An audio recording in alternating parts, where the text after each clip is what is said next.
শঙ্করী কিচেনে সবাইকে স্বাগতম। এখানে আমি 1 কিলো লোটে মাছ নিয়েছি, ভালো করে কেটে গরম জল নুন টুন দিয়ে ধুয়ে রেখেছিলাম, ভিনিগার দিয়ে ধুয়েছি এবং জল ঝরিয়ে নিয়েছি। এবার এটাকে আমি একটু লঙ্কার গুঁড়ো দেবো আর দেবো একটু সর্ষের তেল এখনও আছে, আর দেবো হলুদের গুঁড়ো। আমি এখানে একটু রাঁধুনির গুঁড়ো দেবো।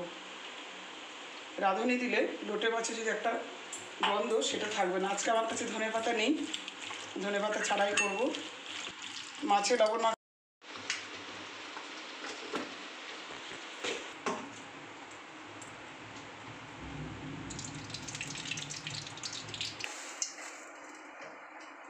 গরম, এখানে আমি কালো জিরে ফোড়ন দিয়ে দিলাম, আমি কাঁচা লঙ্কা দিয়ে দিলাম, আর দিয়ে দিলাম পেঁয়াজ কুচি, একটু সামান্য রসুন কুচি।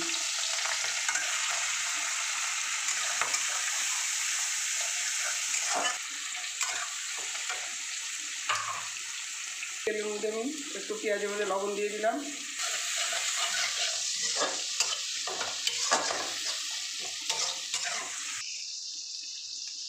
আমি হলুদ দিয়ে দিলাম, টমেটোটা দিয়েছি দেখানো হয়নি। আমি এটা ফ্রাই প্যানের মধ্যে করবো, কেননা কড়াইতে লেগে যাবে, মাছগুলো ভেঙে যাবে। এটার মধ্যে করলে গোটা গোটা থাকবে। এটাকে আমি ভালো করে ফ্রাই করে নিই, তারপরে মাছগুলোকে সাজিয়ে দেবো।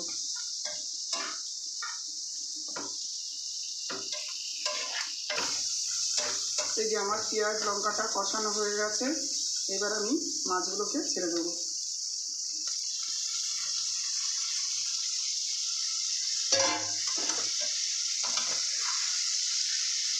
আমার বাড়িতে আমার নাতনি একটু গোটা গোটা পছন্দ করে, এটা আমি ছুরি করবো না, এটা গোটা গোটাই থাকবে।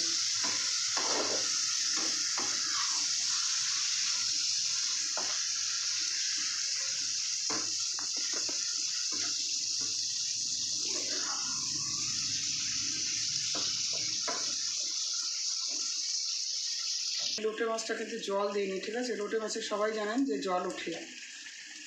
একটু রেড চিলি পাউডার দিয়ে দিলাম। আমি খুব হালকা মশলা রান্না করলাম।